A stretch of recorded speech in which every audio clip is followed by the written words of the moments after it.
formation. Et il a débuté comme enseignant primaire et durant 15 années de pratique, tu t'es occupé de la formation initiale et continue des enseignants à l'HEP Fribourg. C'est là en 8 ans, en HEP Belgique. Et ces domaines d'enseignement et de recherche sont l'accompagnement des adultes en formation, l'évaluation, la didactique générale, l'intégration des critiques dans les situations d'enseignement-apprentissage et accompagnement d'établissement, des marches de projet. Il termine actuellement sa thèse doctorale qui traite de l'accompagnement du processus réflexif au service de la formation professionnelle. Alors, à toi la parole. Merci beaucoup. Et voilà, on aura un moment d'exposé et on va prendre un petit peu de retard, et, bien sûr. Et après, on aura ces questions-réponses. Merci. Voilà, merci pour l'accueil. Bonjour à toutes et tous, ceux que je n'ai pas encore vus ce matin. Peut-être avant de démarrer, après cette sympathique introduction, peut-être juste rajouter un truc. J'y pensais hier soir, je me disais, c'est bizarre, j'ai pas dit dans mon CV que j'avais été instructeur de conduite automobile. Et je me disais, mais est-ce que ça a un rapport? Et en fait, oui. Puis je me suis dit, je crois que je vais commencer avec ça. Pendant 10 ans, alors que j'étais encore enseignant primaire, j'ai travaillé le week-end pour avoir un peu de beurre sur les épinards, comme instructeur de conduite au TCS, certaines fois à Fribourg, d'autres fois ici à Studen, sur la piste du TCS. Et puis en fait, par rapport à l'évaluation, c'est un élément qui est très très intéressant. Vous accompagnez des personnes qui conduisent une voiture. Et leur intention, c'est, en arrivant à 60 km/h dans ce virage, de rester sur la route. Quand on lance le morceau de mousse, de ne pas toucher la mousse. Et pour eux, c'est très très intéressant parce que s'ils sortent de la route, il n'y a pas besoin de demander, monsieur, c'était juste. Ils voient que ça n'a pas joué. Quand ils roulent sur une mousse, ils voient qu'ils ont roulé sur une mousse. Sortir de la route, c'est un accident. Rouler sur une mousse, c'est un mort. Et quelque part, c'est assez intéressant de voir que quand on doit accompagner quelqu'un qui apprend à conduire différemment, c'est très très facile de l'accompagner et lui donner des conseils sans se poser comme juge ou sans être trop comme aide, mais vraiment comme accompagnateur, parce que lui, il maîtrise parfaitement les critères et il réussit par lui-même à voir si le critère a été rempli, s'il a répondu aux critères ou pas. Voilà, j'avais envie de commencer par ça parce que je me disais, dans les modalités, on a déjà un élément qui paraît relativement intéressant, c'est de se dire, si je veux pouvoir m'auto-évaluer, et c'était le propos de la conférence d'hier, avec cette posture des fois qui est un peu difficile, avec un regard trop réflexif, et puis quelque part la réflexivité se construit sur l'auto-évaluation, mais si on s'auto-évalue sur des bases qu'on ne maîtrise pas ou qu'on ne connaît pas, c'est de l'auto-évaluation dans le vide. Donc, il y a cet élément-là que l'on va pouvoir garder en tête durant cette intervention. Je me suis proposé de vous faire une intervention qui va se situer en 3 temps. Une toute petite partie un peu générale, mais je vais la faire le plus court possible, parce que ce n'est pas le propos de ce matin. Et puis ensuite, je vais vous parler de 3 expériences d'évaluation de la pratique dans 3 milieux totalement différents, vous le voyez, une fois les soins, une fois le domaine artistique, et une fois un domaine technique. Et en parlant un peu des enjeux et surtout des modalités qui ont été retenues pour répondre à ces différents enjeux, j'espère que ça va nous donner quelques pistes de réflexion sur comment évaluer également la pratique de nos étudiants en formation à l'enseignement. Tout d'abord, comme Marcelo vous l'a dit, je vais vous parler un tout petit peu pour resituer le contexte de l'IFFP. À l'IFFP, on ne forme pas des gens en formation à plein temps, on forme des gens en formation en cours d'emploi. Mon client habituel est mécanicien automobile. Il a travaillé pendant 10 ans comme mécanicien automobile. Et puis un jour, on lui dit, dis donc, tu es vraiment un bon mécanicien, tu ne voudrais pas donner des cours de mécanique à l'école professionnelle. Là, il est très content, il se dit, ah ouais, je vais aller donner des cours à l'école. Et au moment où il arrive, on lui dit, ah oui, mais il y a un petit problème, il faut que tu suives quand même une formation pédagogique. Parce que tu vas aller apprendre un nouveau métier. Donc, ce mécanicien expert redevient enseignant débutant, enseigne la mécanique dans son école 4 jours par semaine et vient 1 jour par semaine ou 2 jours suivant le cursus de formation chez nous, suivent des cours de pédagogie, didactique, évaluation, communication, etc. C'est donc un parcours où on construit une nouvelle identité pour la personne, avec des parcours ou des cursus un peu différents. C'est quand même important de se rendre compte qu'on a dans notre public des motivations très différentes. Il y a la personne qui était fière de pouvoir enseigner, mais qui doit se former. Mais quelque part, il est fier de pouvoir enseigner. Et c'est une réussite sociale, une revalorisation sociale que de devenir enseignant. Ça, c'est des gens qui sont très preneurs de la formation. On a un deuxième groupe de personnes qui sont des personnes qui faisaient un métier qu'elles aiment, mais qui ne peuvent plus le faire. J'ai des problèmes de dos, je ne peux plus être maçon, mais je peux enseigner la maçonnerie. Mais ce n'est pas mon métier, et ce n'est pas celui que j'aime. Ceux-ci viennent suivre nos cours avec un peu moins d'intérêt. Et puis on a une troisième catégorie pour le faire un peu comme ça à la hache, hein, une troisième catégorie qui serait typiquement les artistes. Je suis designer, mon rêve, c'est qu'on me compare à Pininfarina, mais pour le moment, pour vivre, il faut que j'enseigne. Parce que je fais de l'art, je fais des photographies, je fais du design, mais ça ne me permet pas de vivre. J'ai quelques petits mandats où je suis musicien et je cachetonne, mais à part ça, il faut quand même que j'ai un revenu fixe pour vivre. Ce revenu fixe va être l'enseignement. Alors déjà que je dois perdre du temps sur mon art à aller enseigner, en plus je dois perdre du temps sur mon enseignement ou sur mon art pour aller me former. Et pour ces gens-là, c'est une formation qui est un peu plus difficile. Voilà, de manière très, très générale, quelques éléments autour des enjeux de la didactique professionnelle. Quand on le prend de manière très générale, on pourrait dire qu'il y a deux intentions principales dans la didactique professionnelle. La première, c'est de réussir à ajuster les dispositifs de formation aux compétences professionnelles actuelles. On se rend bien compte que les métiers évoluent extrêmement vite. On sait que une bonne partie des métiers qui existent maintenant n'existeront plus dans 5 ou 10 ans. Et on doit former des gens avec des compétences qui vont répondre aux besoins en ressources humaines dans les entreprises, de manière à faire fonctionner la société. On était hier, Anne-Claire nous disait, est-ce que notre client c'est l'étudiant en formation ou est-ce que notre client c'est l'élève qu'il aura dans sa classe? On peut aussi dire, est-ce que notre client, c'est la société, en règle générale, hein, on a ce positionnement où on se rend bien compte que si on a une formation de base, c'est aussi pour répondre à un besoin de développer des gens citoyens, des gens responsables dans la société, des gens qui vont pouvoir être employables ou des gens qui vont pouvoir s'employer eux-mêmes, hein, devenir des entrepreneurs. On a ces deux dimensions comme enjeu principal de la formation professionnelle.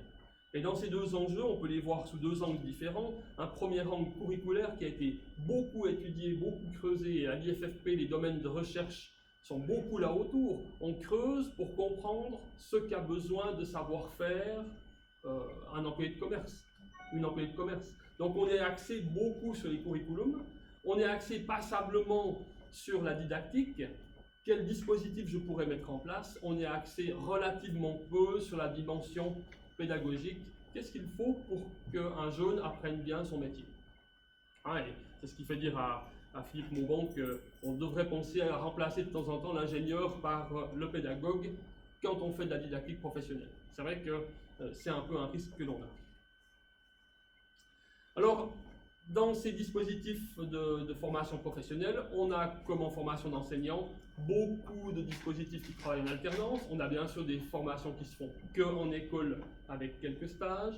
On a un gros paquet qui est quand même la formation duale, avec en entreprise et un jour ou un jour et demi par semaine dans les cours. Et puis, ces dispositifs d'alternance posent quand même passablement de questions. On peut en relever quelques-unes ici, hein. Des fois un manque de cohérence entre la théorie et la pratique.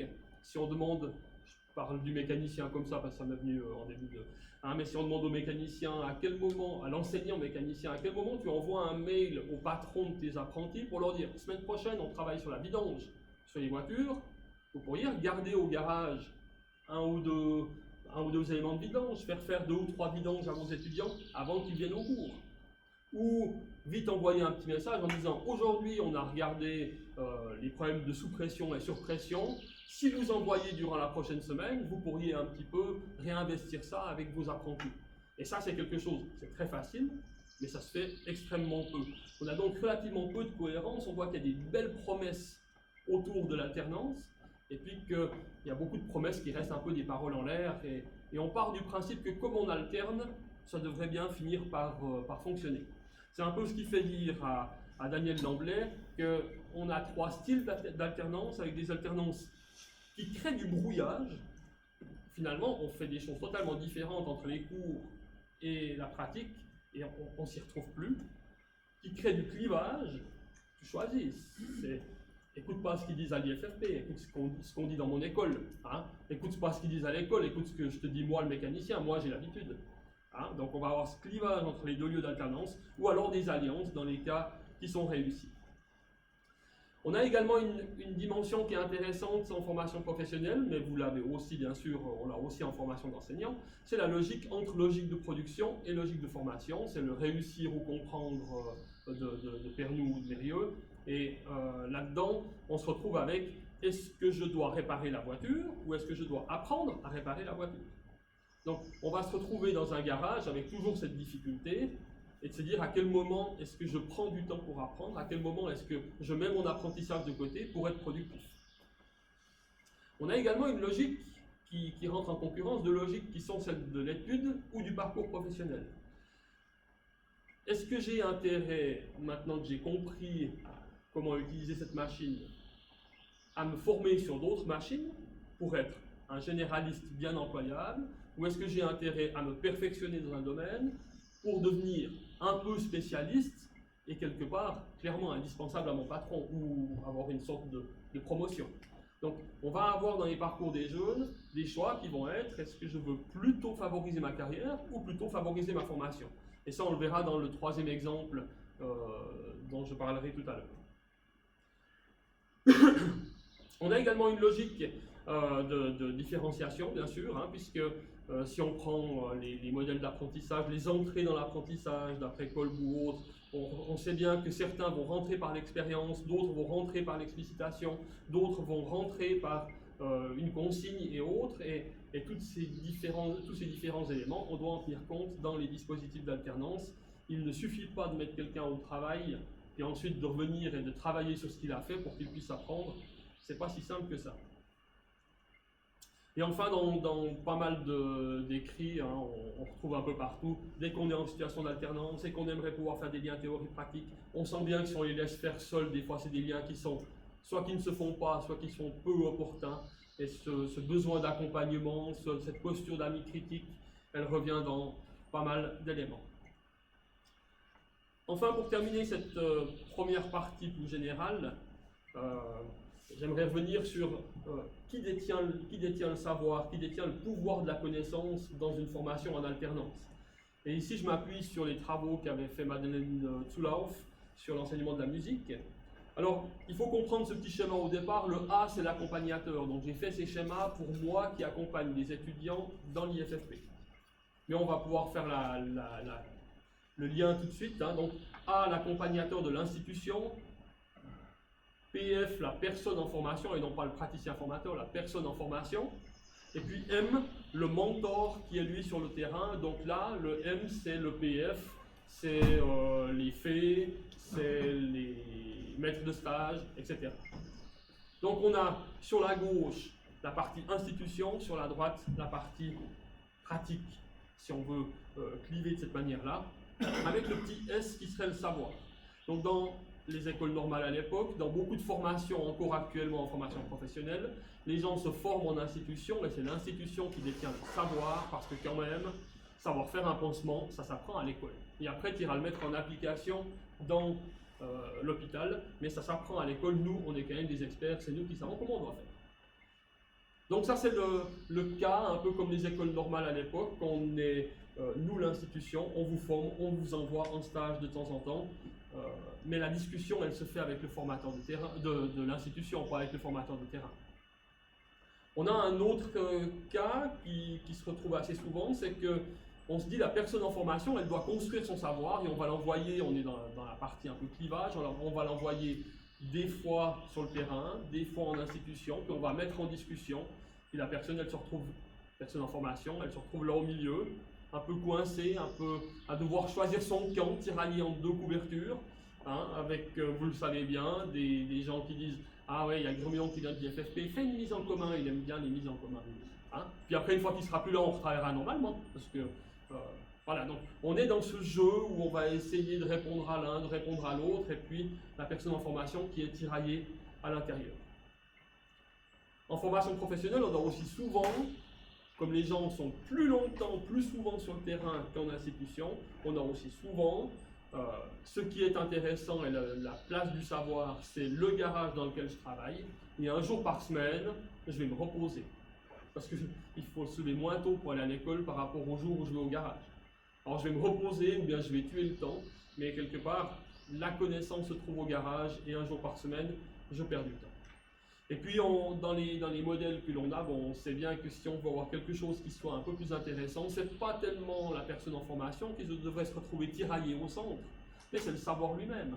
C'est-à-dire que comment est-ce que vous faites une vidange sur BMW, sur les camions, comment est-ce qu'on le voit de manière théorique, quel lien on peut faire, tout en sachant bien que dans le garage, on le fait correctement, et en théorie, on l'explique correctement, mais c'est des réalités qui sont différentes.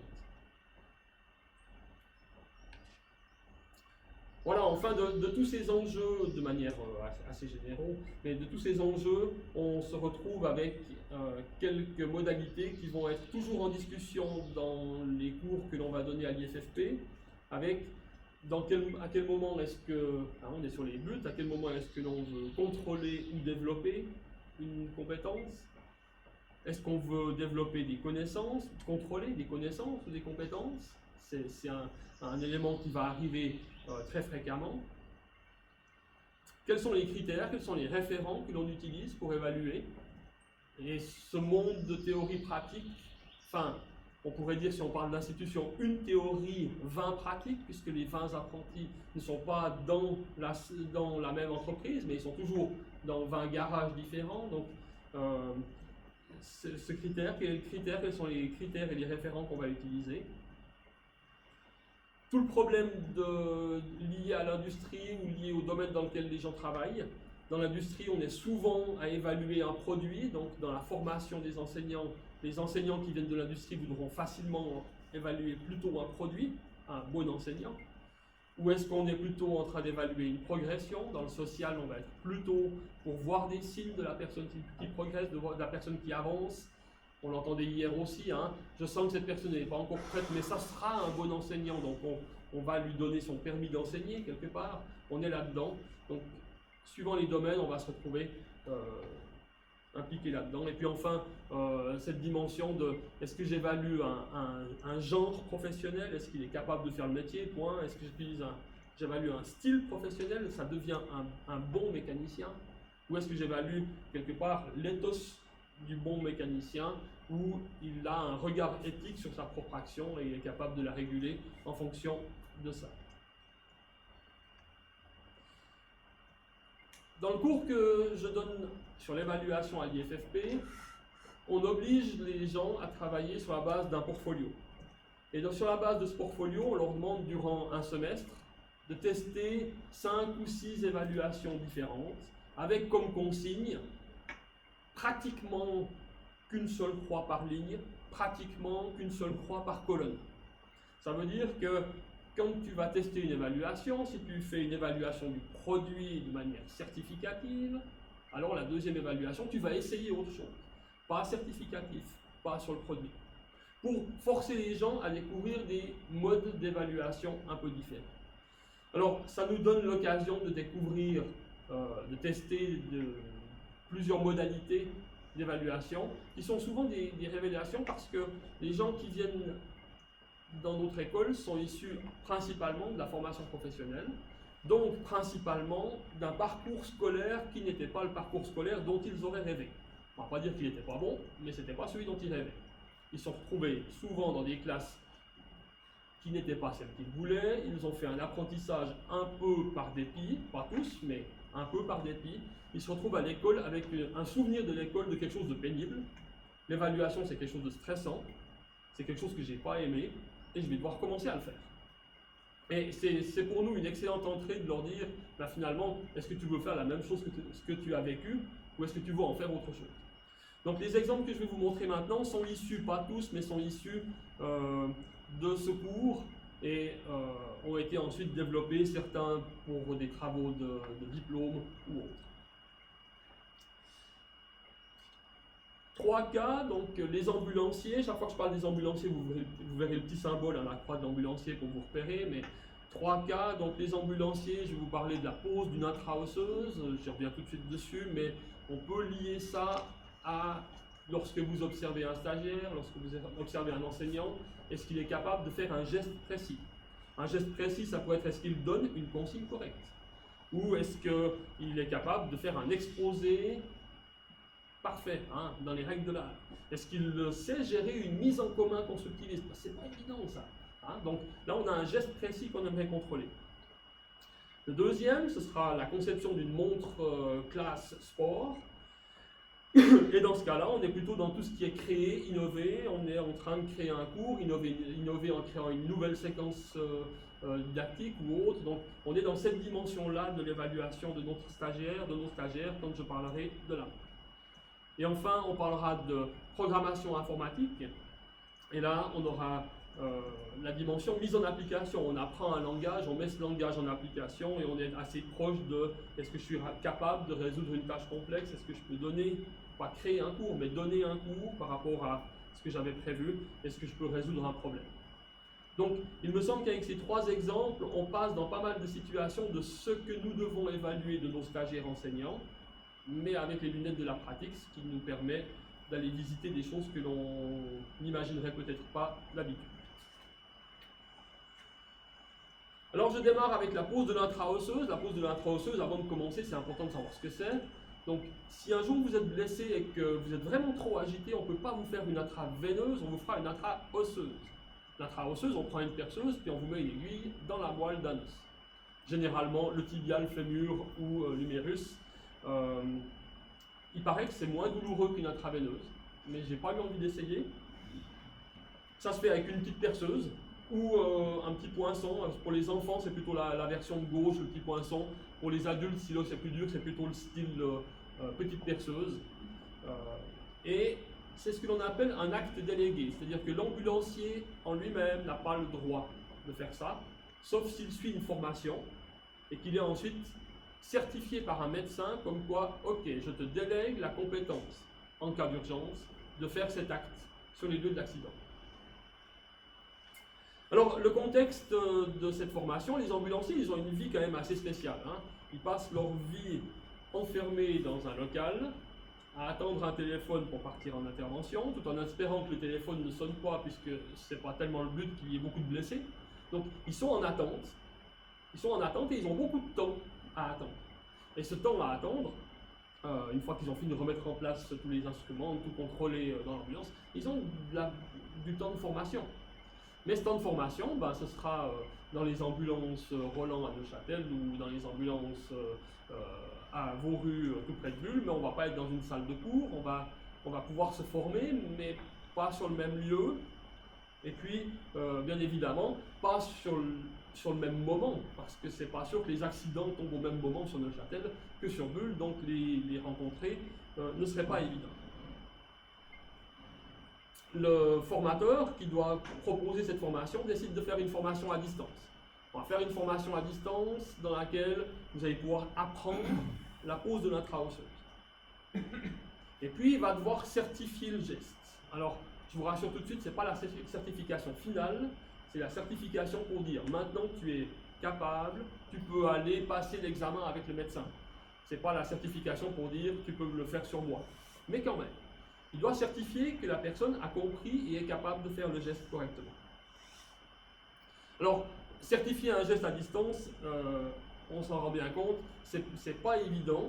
Alors, le premier élément qui s'est dit, c'est Laurent, je vais leur faire, bon, bien sûr, apprendre, lire, regarder des vidéos, tester, puis ensuite, une fois qu'ils sont prêts, ils vont devoir se filmer, un peu comme je fais maintenant. Donc, ils vont devoir se filmer en entier avec l'os, la perceuse, et puis ils vont expliquer leurs gestes et le faire en même temps. De cette manière-là, moi, évaluateur, je vais recevoir la vidéo, je vais voir que, ah, c'est bien Christophe, il perce bien un os, il utilise la bonne machine, il fait les bons gestes, et il a compris pourquoi il les fait, puisqu'il l'explique correctement. Mais à ce moment-là, il se dit, mais c'est un petit peu dommage, parce qu'en fait, je reçois les vidéos, je leur donne des commentaires, ce serait quand même plus intéressant que eux, ils regardent la vidéo et qu'ils se disent ce qu'ils en pensent.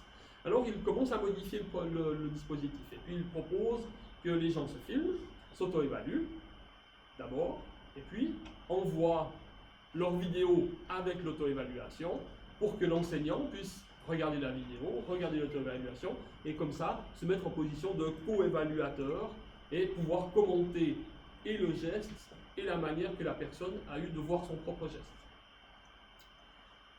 Mais voilà, il y a une transformation dans le dispositif qui là n'est pas due à Laurent mais qui est due aux étudiants. C'est que les étudiants, ils se filment, ils s'auto-évaluent, puis ils se disent « Ah, c'est pas terrible ».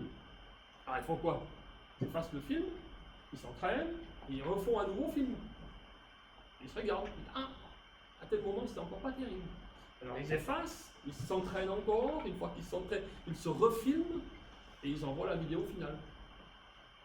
On se retrouve avec un dispositif où, par l'usage qu'en ont fait les apprenants, on a de l'évaluation formatrice, où le fait de connaître les critères, c'est un peu la sortie de route dont je parlais tout à l'heure, le fait de connaître les critères et de pouvoir s'auto-évaluer sur une vidéo, la force de la vidéo, on en parlait hier matin dans la conférence, sur une vidéo avec des critères connus et compris, ça permet à la personne d'apprendre.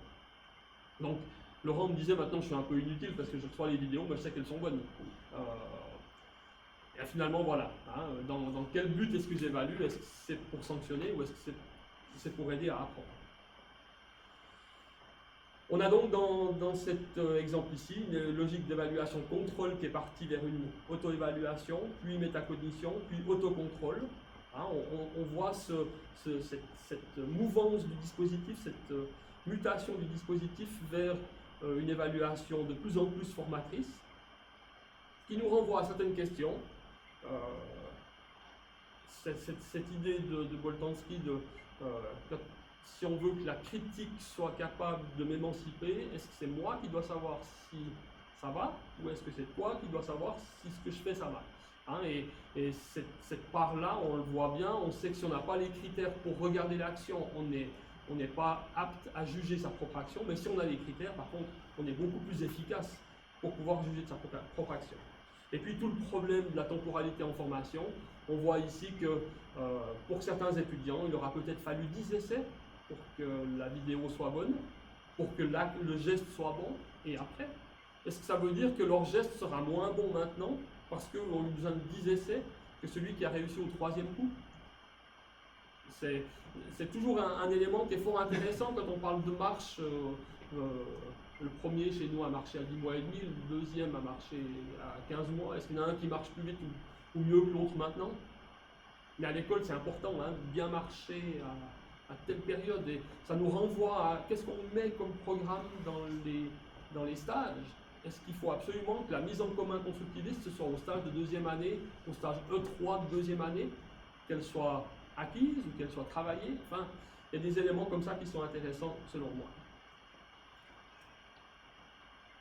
Voilà, fin de la première expérience, fin de la pose de l'intra-osseuse. On rentre dans un domaine un peu plus facile, le design horloger. Alors, vous remarquez que j'ai pris Ebel parce qu'on est quand même à Vienne. Donc, dans le design horloger, ici, on est dans le cadre d'un cours où on veut permettre aux gens de fabriquer une montre classe sport. Et pour créer une montre classe sport, ici j'ai pris une classe sport, la classique de chez Ebel. À gauche, un truc un peu farfelu, très design. Ça pourrait être très Christophe Gremion, enfin je sais pas. Et puis au milieu, quelque part, une conception. Puis le travail de ces étudiants, ça va être d'abord de comprendre c'est quoi une montre classe sport. Donc on peut voir ici chez Armani la différence entre la classique et la sport. On est 2 fois dans des montres classe. Ou chez Breguet, la différence.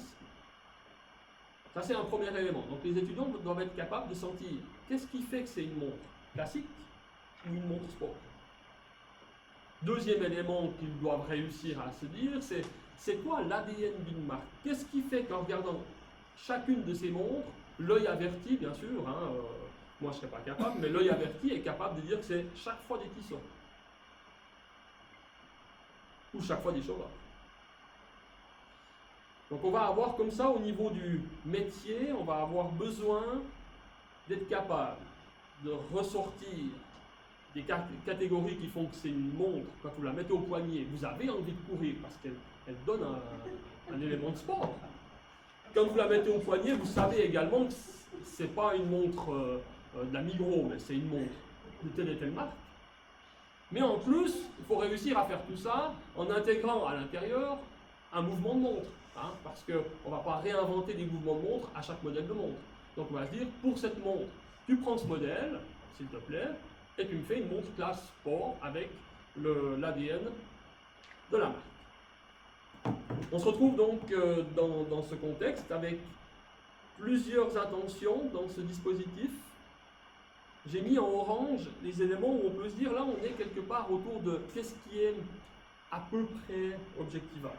Qu'est-ce que je peux à peu près mesurer? Est-ce que cette montre ressemble à une montre classe ou bien à une montre plastique?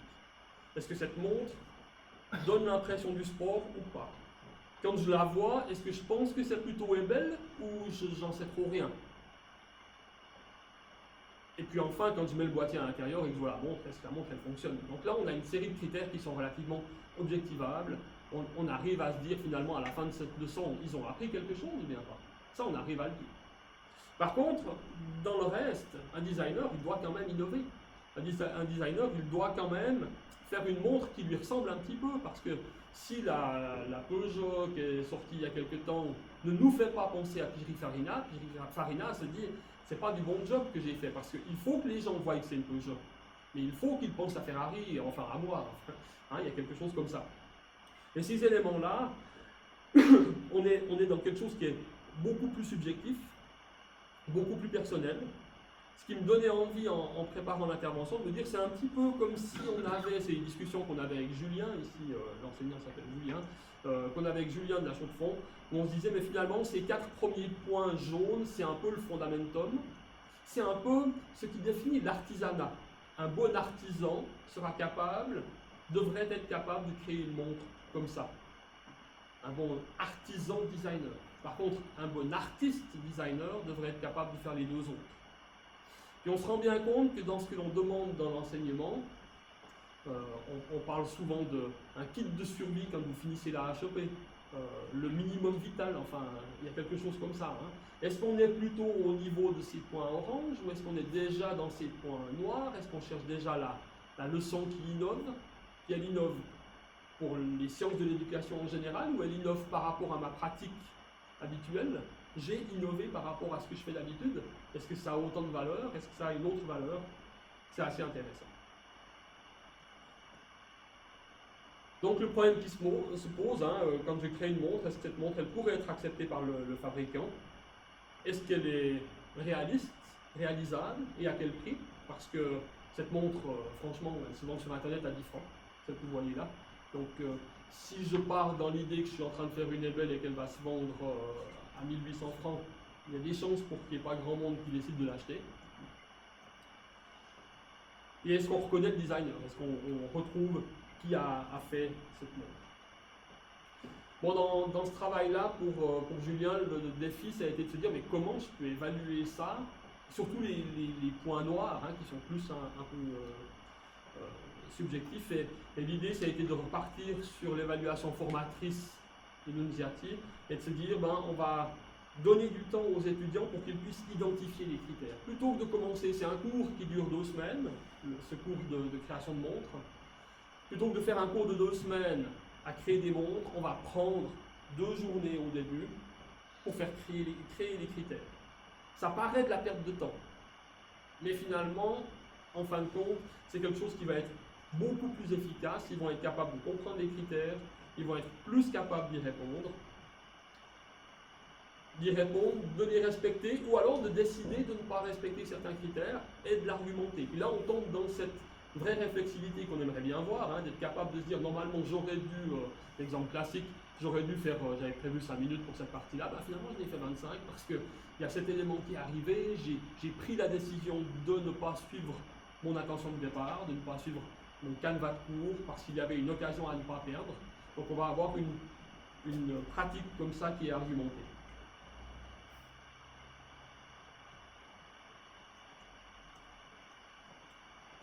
Et pour revenir là-dessus, avec ces points jaunes et noirs, fondamentum et sensibilisation, ou art et artistique et artisan, on pourrait dire, j'avais envie de reprendre la phrase de Molini et Vincent qui disent que chaque praticien réflexif a à jouer avec ces deux dimensions. Devenir autonome, mais normaliser par lui-même son action. Il faut que je sois employable. Il faut qu'un horloger ait envie de m'utiliser comme designer. Mais en même temps, il faut que je devienne indépendant. Il faut qu'un directeur d'école ait envie de m'employer comme enseignant. Mais en même temps, je dois me débrouiller par moi-même avec ma propre personnalité.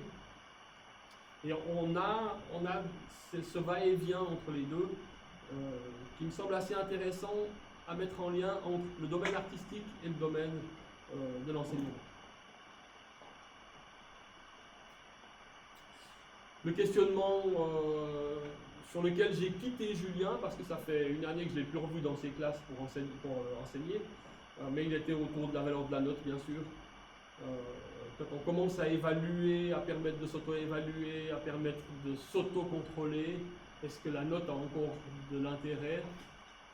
Laurent, celui qui pose les intra-osseuses, dirait que non, pas du tout, parce qu'il ne reçoit que des vidéos qui mériteraient un 6. Parce que les gens sont tout à fait conscients, quand il y a un 5,5, il y aurait un petit truc à enlever et ils n'ont pas envie. Ils veulent que leur pose d'intra-osseuse soit parfaite. Donc ça ne sert à rien de mettre une note. Ou alors, elle a relativement peu de valeur. Julien lui se pose encore cette question, et puis justement, où est-ce qu'on met le seuil de suffisance? Est-ce que le seuil de suffisance, c'est pour le bon artisan? Il a fait une montre qui tient la route, bon, je ne l'achèterai pas, mais elle tient la route, c'est bon, c'est 4. Ou c'est 4 parce que c'est bon, on trouve des gens qui l'achèteraient. On est là-dedans, on est aussi dans ce genre de dilemme avec les photographes. C'est une photo de mariage et puis je la vends, ou c'est une photo artistique et je la vends. Mais il y a quand même deux ventes qui sont très très différentes. Voilà, fin du deuxième passage chez les designers. On arrive maintenant chez les informaticiens, ici avec un cas un peu différent. On est dans une école d'informatique et si jamais Christian vous en parlera mieux que moi quand on sera en train de discuter, il est dans la salle. Si Christian.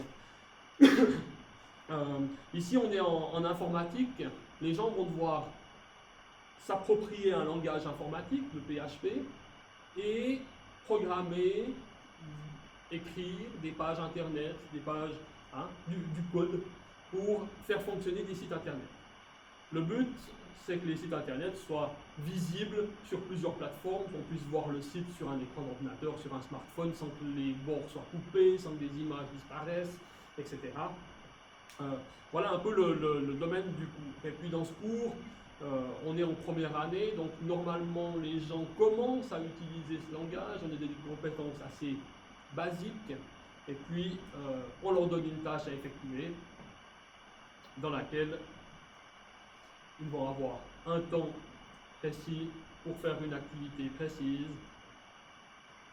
Et là, je m'arrête un tout petit peu parce que la phrase en rouge, pour moi qui travaille aussi sur l'intégration des technologies dans l'enseignement, elle me fait sauter en l'air parce que, on le sait bien, tout informaticien travaille avec un ou deux ordinateurs qui sont branchés sur Internet en permanence. Mais à l'école, c'est Internet. On le sait bien. Tous, autant qu'on est, quand on fait un calcul, on sort le téléphone, quand on cherche un plan, on sort le téléphone, quand on cherche un truc qu'on a perdu de la mémoire, quand on cherche un numéro de téléphone, on reprend le téléphone, mais à l'école, c'est assez intéressant de voir à quel point il y a un clivage qui se fait comme ça. Mais bon, c'est pas le propos du jour, mais quand même.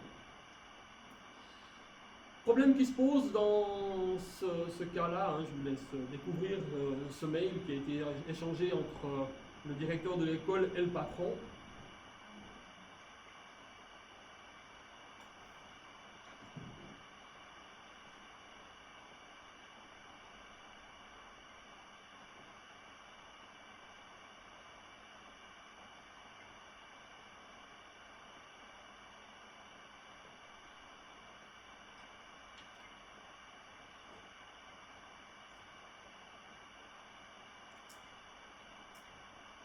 Donc on comprend bien, ce jeune, il développe un intranet, si je me rappelle bien, en PHP dans l'entreprise qui l'emploie. Le patron est content du travail qu'il fait. C'est-à-dire que si on repense aux enjeux de la formation professionnelle, on a un jeune qui est à ce niveau-là, au niveau de la gestion du PHP pour ce que le patron a besoin, qui est employable. Mais qui en même temps se retrouve avec un 2, hein, c'est pas du PHP 2.0 comme le web 2.0, c'est bien à l'examen du PHP, il a eu une note de 2 sur 6. Donc une note très mauvaise, on est d'accord. Alors ça devient problématique si je suis employable et que je suis capable de faire, mais qu'à l'école, enfin dans le monde de l'école, dans le monde scolaire, à l'examen de PHP, je me retrouve avec un 2. Alors, Christian s'est bien rendu compte de ça et il a commencé, alors c'est relativement peu lisible, mais c'est pour l'exemple. Hein.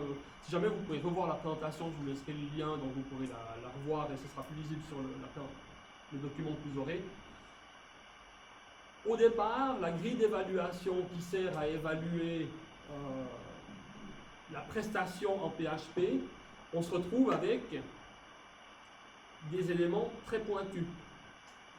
Est-ce qu'il est capable de structurer le script, de remplir l'entête, mettre le nom, la date, le résumé dans son document? Vous voyez le genre d'éléments. Hein? On est dans du micro, complètement décomposé, et puis ça peut être une piste de relecture de ce que l'on a entendu hier, hein, entre les différentes grilles d'évaluation des stages, c'est intéressant. Et puis, Christian me disait, on remarque bien, il y a des étudiants qui font du code qui ne va pas marcher, c'est pas utilisable, mais ils ont une bonne note. Et il y en a d'autres qui créent un site ou du code qui fonctionne bien et qui se retrouvent en échec. Donc Christian a travaillé là-dessus pour bonifier la grille, pour partir d'une grille très critériée à une grille qui soit beaucoup plus globale. Hein, on est principalement avec Scalon comme référence là derrière sur l'évaluation des compétences. Et de trouver une grille qui permette d'aller plus dire typiquement, est-ce que l'étudiant fait ce qui est demandé sans erreur d'exécution, quelle que soit la manière dont c'est codé. Donc le programme qui a été créé, c'est bon, ça fonctionne. Je voulais voir la page de telle manière et ça me permet de voir la page de telle manière. Donc ça fonctionne. Il a trouvé une solution. Il a innové. Hein, mais quelque part, avec la première grille, l'innovation est un petit peu bannie parce que si j'innove, je ne rentre plus dans les cases qui m'ont été proposées.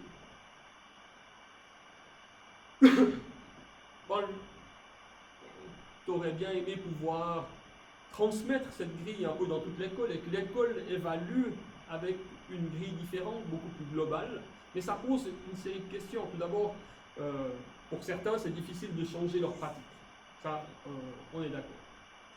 Il y a une position relativement froide de la direction. Tu pourras expliquer si jamais pourquoi, hein, mais je n'ai pas tous les éléments ici en tête. Et enfin, il y a soit une résistance au changement, ça peut arriver, on le sait bien, mais surtout une grille globale demande d'être expert pour pouvoir l'utiliser. On en parlait hier quand on disait l'évaluation d'un stage se fait de manière assez globale avec une première question, dans cette classe, je mets mon enfant ou bien pas? Et quelque part, à ce moment-là, parce qu'on a l'œil d'expert, on est capable de dire, ah oui, côté éthique c'est bon, côté apprentissage c'est bon, côté respect de la personne c'est bon, côté entraide, côté questionnement, ouais, c'est intéressant. Là j'ai envie de mettre mon enfant. Hein, mais c'est parce qu'on est expert qu'on peut le faire. Et tous les enseignants dans ces écoles d'informatique en l'occurrence, ne sont pas experts de la matière qu'ils doivent donner. Vous savez comment c'est. Christophe, à la rentrée, il fallait que tu donnes le cours sur le contexte professionnel. Oh, pourquoi moi? Parce qu'il nous manque un enseignant. Ah bon? Et puis finalement, c'est pas mon domaine. Je serai plus performant en donnant un cours sur la didactique ou sur l'évaluation, mais on va m'employer dans un autre cours parce qu'il faut bien que la boîte elle fonctionne. Donc le manque de compétences peut être un frein à l'utilisation d'une grille comme celle-ci. On a quand même un nouveau problème dans ce cas-là, c'est que l'étudiant, après le message du patron, la note a été revue, le travail a été recorrigé, il est passé de 2 à 3. L'étudiant il s'est dit non, mais là il y a un problème. Je suis capable de créer un site, mon site il fonctionne, puis on me met un 3, enfin je reste insuffisant. Alors il a quitté l'école.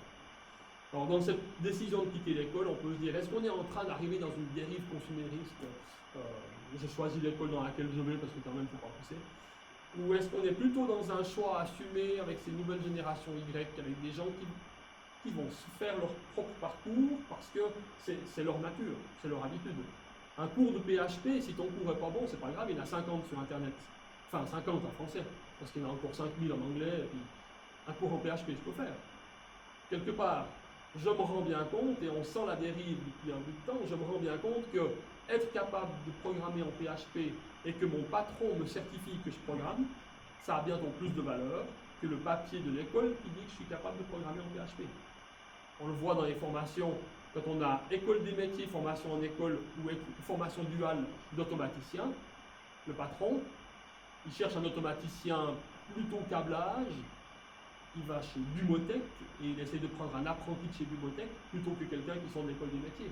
Il va être plus facilement employable, mais il a des connaissances moins générales. Hein. C'est un choix.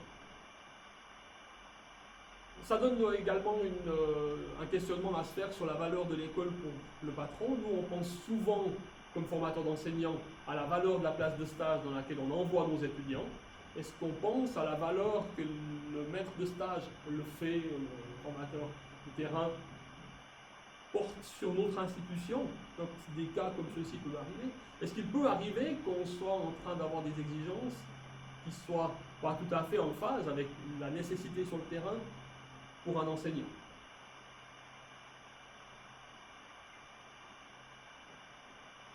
Voilà, j'arrive à la fin.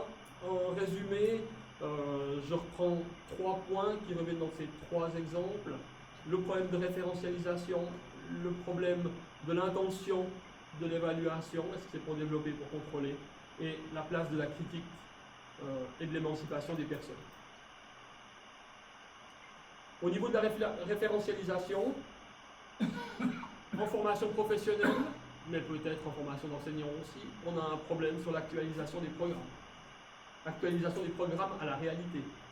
Christian me disait, le programme que vous utilisez maintenant date de 2015, la révision précédente datait de 2005. De 2005 à 2015, le programme enseigné en école n'a pas changé. Avant 2005, il n'y avait pas ça, puis après 2015, il y a ça dans toutes les poches. Mais pendant ces 10 ans, rien n'a changé dans le programme. La vitesse d'adaptation du programme, quand on est dans des logiques où pour adapter le programme, il faut passer par une ORTRA qui va prendre une décision, qui va faire un groupe de travail, qui va se faire une première séance pour dire on attaque le problème de quelle manière, hein, on commence par quoi. Et finalement, on a des dispositifs où, quand une innovation arrive et influence un programme, cette innovation elle est déjà dépassée. Très difficile de faire rentrer la caméra thermique chez les poseurs d'isolation, parce que quand on commence à enseigner la caméra thermique, le modèle que l'on montre, il est déjà bigrement dépassé. C'est fini, on n'utilise plus ça. On a une partie autour de cette conception, donc ouverte ou fermée des référentiels. Est-ce que les référentiels, c'est quelque chose qui est bloqué, qui est béton, ou est-ce que c'est quelque chose qui peut être renégocié? Et puis, on le sent bien, dès que c'est fermé, ça norme, dès que c'est ouvert, ça émancipe. Il y a quelque chose là autour qui est intéressant à creuser. Et puis bon, j'en ai déjà parlé, hein, cette référentialisation perpétuelle éventuellement, ou j'aurais même envie de dire, si cette référentialisation des compétences utiles au métier pouvait être faite avec les apprentis, la référentialisation deviendrait un fabuleux outil de formation et de lien entre l'école et l'atelier. Deuxième point qui me semble ressortir des 3 dispositifs présentés ici et des discussions que nous avons eues hier, c'est la dimension est-ce que j'évalue pour développer ou est-ce que j'évalue pour contrôler. Et puis ici, je m'appuie sur les travaux de Michel Vial, avec ces trois éléments. On peut dire que dans les accompagnateurs, je reviens ici aux accompagnateurs de formation d'enseignants. Dans mes collègues accompagnateurs que j'ai pu interviewer, j'ai remarqué trois tendances. La première, c'est je fais une évaluation formative, puis à la fin du parcours, après les 3 ans ou les 2 ans de formation, je fais une évaluation certificat. Parce que c'est l'institution qui me demande, ça va être comme ça, donc je mets une note à la fin sur un produit qui est une leçon de 45 minutes. Je suis donc en train de travailler sur une trajectoire avec un but défini. C'est donc une évaluation qui est uniquement basée, enfin qui est colorée principalement par la notion de contrôle. On voit également une série de formateurs qui disent non mais c'est plus intéressant de faire de l'évaluation formatrice, donc c'est important qu'ils recréent les critères. Qu'ils recréent les critères d'un référentiel qui est préétabli, bien sûr. Que je les fasse redécouvrir ce que moi je sais déjà. Hein, on est là-dedans. Et quelque part, on sent bien qu'on va déléguer à l'étudiant le fait de recréer un référentiel qui existe déjà et que je ne veux pas remettre en cause. On est donc toujours dans une trajectoire, on est toujours dans une évaluation qui cherche à contrôler. Et puis le troisième élément, c'est si on est sur une évaluation sur la base d'un système évolutif de référence, on est en train de se dire il n'y a pas une bonne pratique, mais il y a un enjeu auquel on aimerait répondre. Il n'y a pas une bonne pratique, mais il y a une intention que l'on aimerait pouvoir contrôler. Je veux qu'ils aient appris, tout en les respectant, mais maintenant que tu enseignes de manière plus transmissive, plus constructiviste, quelle importance ou même si tu inventes une nouvelle manière d'enseigner, ou que tu testes quelque chose de différent, on est d'accord. Et enfin, le dernier point, cette dimension émancipation, critique, réflexivité, là c'est Boltanski qui travaille sur son précis d'émancipation, qui travaille sur 2 dimensions de la réflexivité en disant qu'il y a 2 styles de réflexivité, celle qui est une réflexivité par confirmation et réflexivité par critique. Et il fait un joli travail qui est très très proche finalement, plus je réfléchis au concept, plus je me dis, il est très proche de la diapositive précédente entre le contrôle et le développement. Hein, mais on se retrouve avec, si je juge mon action par rapport à une norme, je vais de toute façon diriger mon action vers cette norme et je vais porter un regard critique par rapport à la norme, donc par rapport à ce que je devrais devenir. Et si je porte un regard par critique, c'est que je suis d'accord de me mettre à critiquer, mais dans ce cas-là, il faut que la critique elle puisse être argumentée et partagée, mais je suis capable de critiquer ce qui existe déjà pour pouvoir avancer un petit peu. Il me semble qu'on n'est pas très très loin de ce que l'on cache derrière le terme innover quand on parle d'enseignement également. Avec ces 2 formes de réflexivité, il nous dit que d'un côté, vous l'avez compris, on a la quiétude, c'est beaucoup plus simple, de l'autre côté, on a la prise de risque.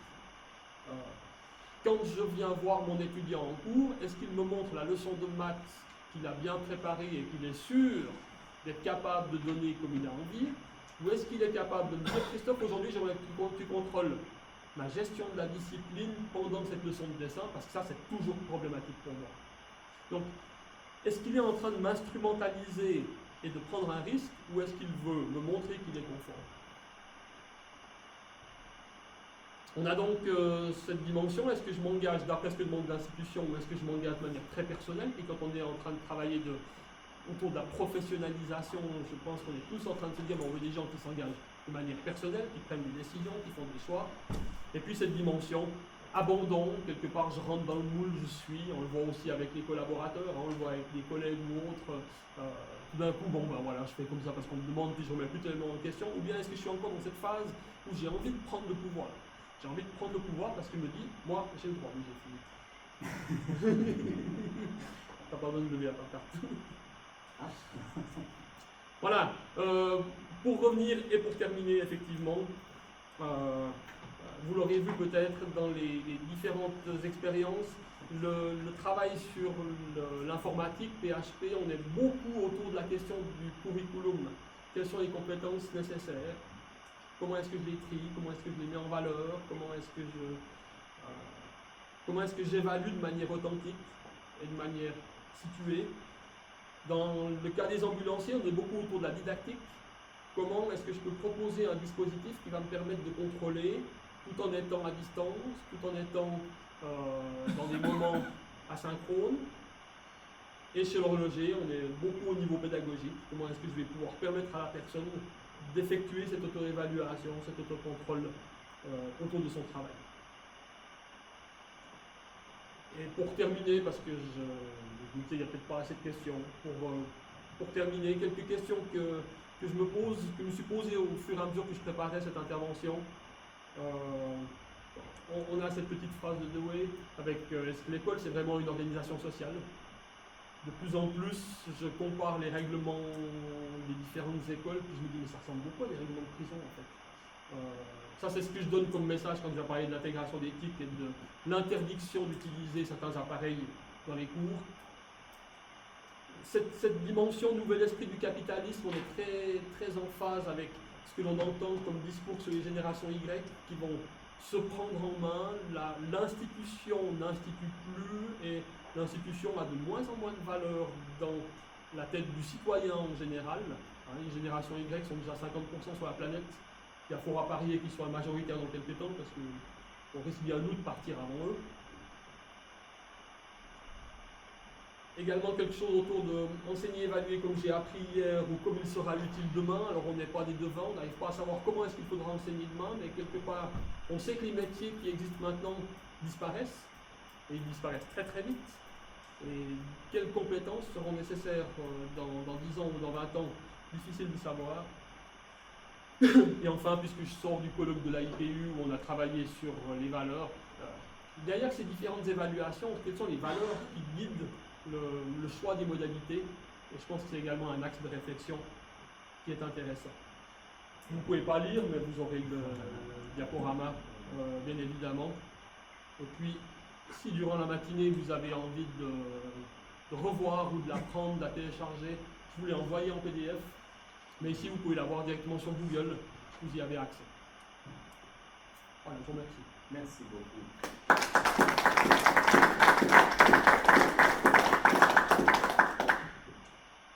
Voilà, donc on est presque à l'horaire parce que c'est 10h04 et normalement on a une pause de 10h à 10h30 et après il y a les questions-réponses et comme on a commencé un petit peu plus tard, est-ce que ça va pour vous si on prend le café à 10h15, 10h20 et on pose les questions maintenant? Ça vous va? Bon, c'est presque imposé. Parce qu'on est à chaud et ça serait, je pense bien de pouvoir changer maintenant. Alors, je commence un petit peu tout et après je donne la parole, mais c'est simplement un petit commentaire par rapport. C'est trois commentaires.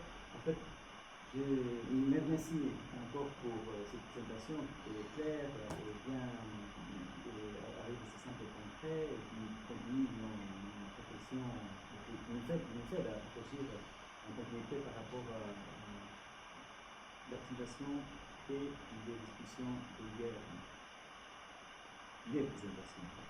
Et alors, il y a quelque chose qui m'a marqué, que je vais mettre maintenant sur la table, c'est un aspect important, c'est ce passage de logique de contrôle vers une logique directrice. Donc, comment conjuguer ces deux logiques dans l'exécutif, mais aussi dans les modalités qui portent les valeurs, ça dépend du but qu'on a, on déclenche toutes ces modalités, les acteurs qui vont agir de manière implicite ou explicite, sans bien comprendre ce qu'on est en train de faire, pourquoi on le fait, et ces modalités, comme les deux couches, pouvoir donner ces possibilités d'être employé à bon escient, de pouvoir s'insérer dans le monde du travail et en plus de l'ignorer. Et donc là, il y a des rôles importants de l'accompagnateur qui soutient, qui accompagne, qui conseille, qui peut payer le travail, qui peut faire le travail avec aussi. Donc à tout moment, on ne peut pas aider, mais travailler avec, ou bien se dispenser pour pouvoir évaluer à un moment donné. Et il y a aussi la question de ces modalités d'évaluation qui touchent à l'objectivité, de ce qu'on observe, ce qu'on peut mettre dans une grille, et qui touchent à l'innovation. Peut-être que le monde de l'entreprise est très explicite parce que l'entreprise du travail la profession se développe, il progresse en nous. En éducation, on a une combinaison entre l'innovation d'entreprise, l'école, l'État, les HEP, les universités, et d'autres petites institutions, la Confédération européenne, etc., qui sont avec c'est des mouvements différents et qu'il y a un impact sur les innovations de l'éducation ou pas.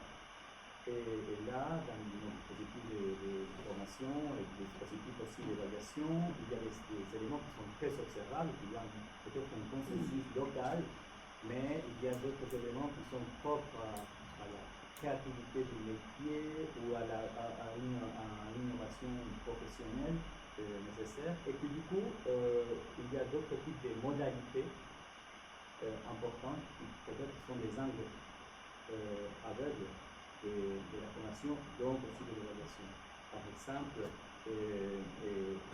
l'auto-évaluation, où on peut vraiment parler, est nécessaire pour pouvoir s'informer en tant qu'étudiant, mais aussi informer aux formateurs sur quel est le parcours qui est en train de vivre l'étudiant et de manière institutionnelle. Ça, c'est très important. Et aussi la question de la place. Donc, l'accompagnateur, dont on va parler cet après-midi, et des acteurs, ça déclenche, ça s'inspire ou ça invite à pouvoir séduire cet accompagnateur. Et si je reprends un peu le mot de Françoise Cross dans l'agir innovationnel, donc il y a des usages habituels, lesquels on peut avoir un consensus par rapport à une observation, par rapport à une évaluation, à une évaluation et de réalité, mais aussi il y a des usages nouveaux que vous ne connaissez pas et qui vont venir. C'est le futur ou bien c'est l'école, la semaine passée on parlait de l'école pour les élèves 3.0. Et donc, comment articuler dans mon dispositif d'évaluation de la pratique professionnelle ces aspects qui sont d'usage pas seulement habituel mais aussi innovant. Donc, voilà, c'est un commentaire que je voulais mettre sur la table, il y a des aspects à mettre sur la table parce que c'est très intéressant de participation. Oui, donc je rebondis sur le commentaire et tu parlais au départ de la différence entre développement et contrôle dans l'évaluation. Je crois qu'il faut, enfin, je suis assez partisan, il faut garder en tête que les deux sont vraiment importants et les deux sont vraiment nécessaires. Il faut savoir à quel moment est-ce qu'on joue à quoi. Je n'ai pas retrouvé la référence, c'est pour ça que finalement je ne l'ai pas utilisé, mais Philippe Carré dans une conférence donnait un exemple que j'ai trouvé excellent en disant on évalue pour développer, pour que la personne soit capable petit à petit de poser un avion sur une piste d'atterrissage. Et à un moment donné, on contrôle quand même. Parce que si on vous dit, cher passager, bienvenue sur l'Airbus A320, nous allons atterrir dans une demi-heure, nous sommes heureux de vous annoncer que le pilote a réussi son brevet avec un 6 d'anglais et un 3,5 d'atterrissage. Hein? Et puis à ce moment-là, on se dit, ah oui, mais attends, alors la place de la note, ça a quoi? La place des moyennes, ça a quoi? Et puis finalement, non, je veux avoir une certitude qu'il a été contrôlé et qu'il a son permis d'atterrissage avant de monter dans l'avion, s'il vous plaît. Ouais. Donc les deux fonctions sont absolument importantes, mais à quel moment est-ce qu'on fait quoi?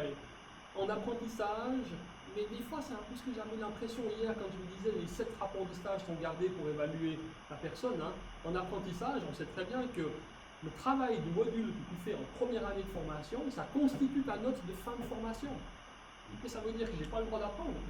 Ça veut dire que là, en septembre, maintenant, ce que je loupe maintenant, si je sais le faire dans 4 ans, tu me garderas la note, la valeur de ce que j'ai loupé il y a 4 ans. C'est très étrange. À quel moment est-ce qu'on joue à quoi? Moi, je voudrais intervenir sur un diagramme pour donner en arrière. Encore, oui. Donc, je crois que c'est juste le suivant. Oui, c'est bien là qui a un bon résumé qui est très interrogeant pour nous, formateurs d'enseignants, dans notre cadre de formateurs d'enseignants. C'est ces 3 axes qui sont clairement explicité tout à l'heure dans ces trois situations particulières, Et chez nous, en formation d'enseignants, on doit en prendre compte ensemble, comme un package, comme un bouquet. L'idée de la centration sur le curriculum, en même temps que la centration sur le didactique, est une pédagogie. Et on doit, d'une certaine façon, pouvoir bricoler ensemble dans la formation des enseignants sur ces choses-là. Alors, suivant la formation qu'on fait, suivant les valeurs qu'on a, suivant les orientations qu'on a choisies, on met l'accent sur l'un ou l'autre. Mais on ne fait pas du tout la même formation. Et ça devient intéressant, je dis, oui, mais en même temps que je me centre sur le curriculum, je dois me centrer sur la créativité, sur le pédagogique, sur le didactique, etc. Bon, je n'ai pas fait une lecture assez approfondie de l'état de la littérature dans ce domaine-là, mais je pressens que si on le faisait, on remarquerait qu'au niveau curriculaire et au niveau didactique, on a beaucoup documenté. Au niveau pédagogique, on a un petit peu moins documenté. C'est-à-dire qu'on a pas mal documenté comment est-ce que mes élèves apprennent dans ma classe, mais on a relativement peu documenté comment est-ce que moi, futur enseignant, j'apprends dans cette situation d'alternance. Et je pense qu'à ce niveau-là, en tout cas en formation professionnelle, on a un joli travail, on a un joli chantier à mettre en route autour de qu'est-ce qui va favoriser dans ce lien théorie-pratique l'apprentissage de l'apprenti.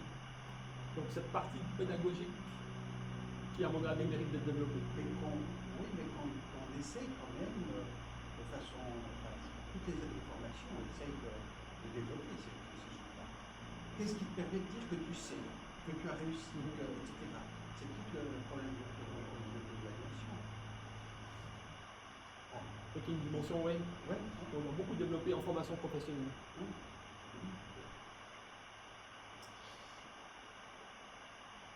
Oui, Cynthia est discutée.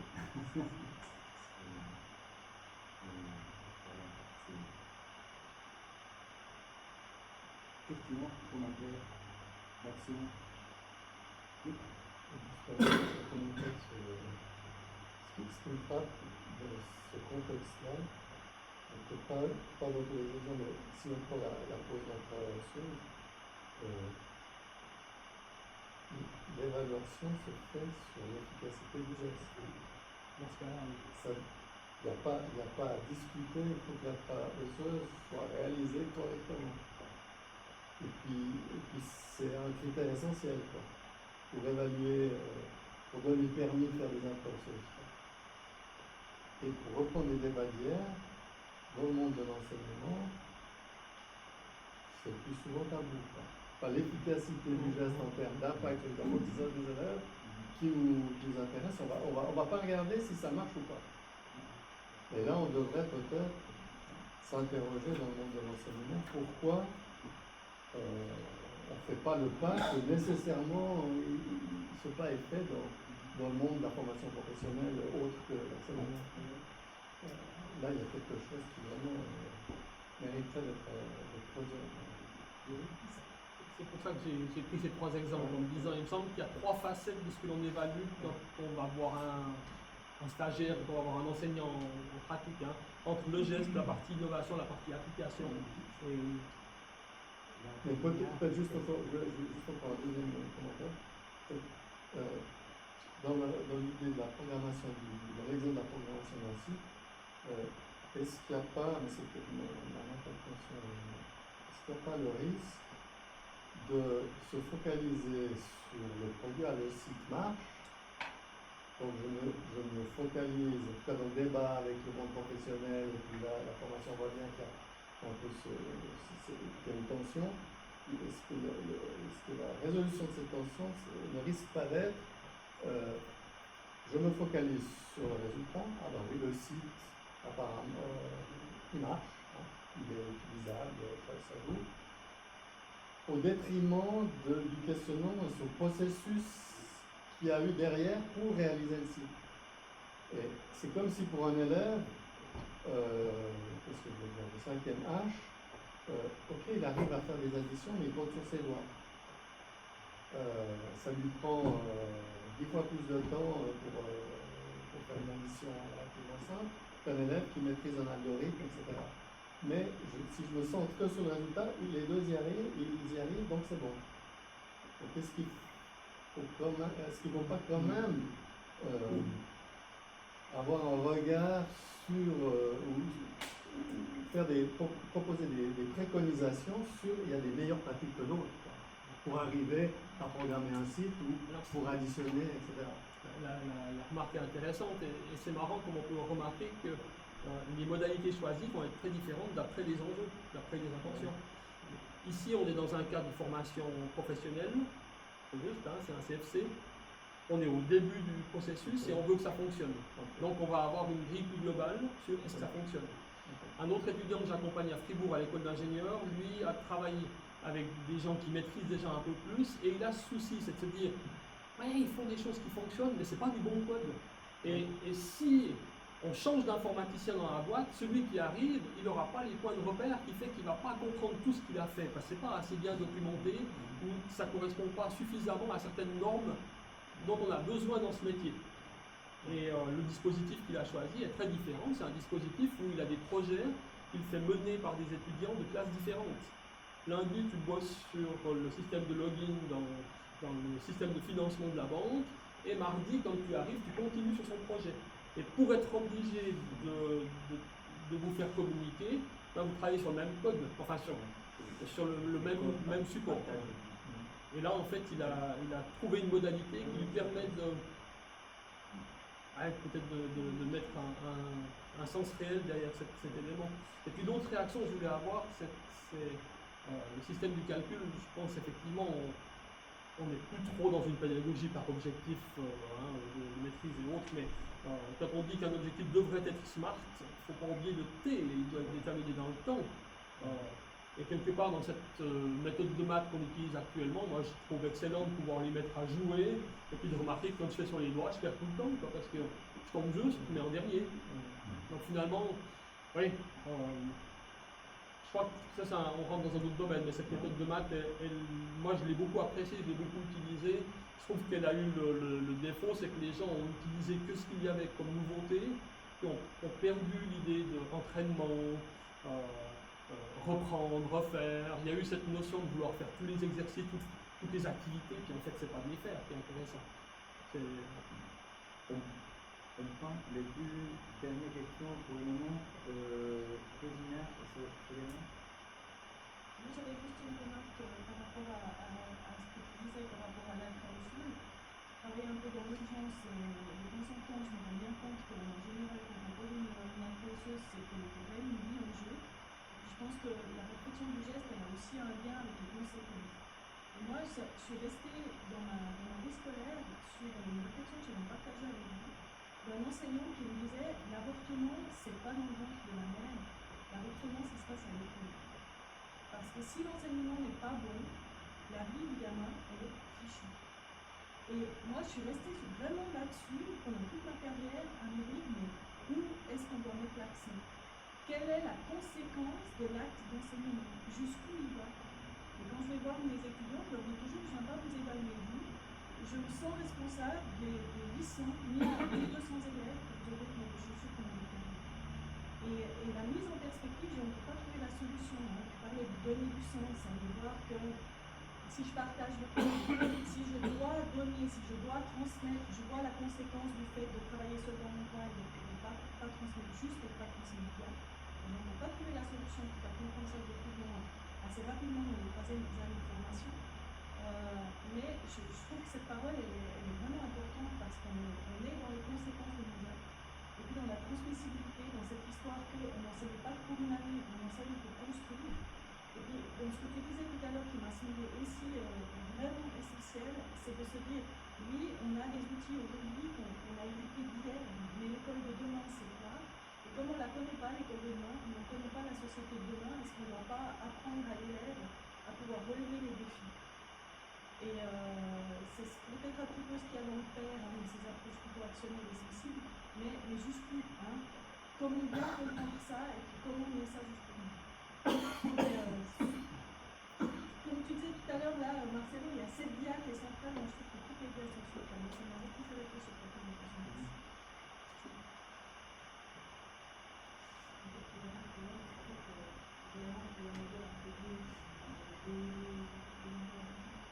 C'est vrai l'efficacité. L'histoire de l'efficacité qui a été dernière, moi, l'édition ici, il fallait que ça reste.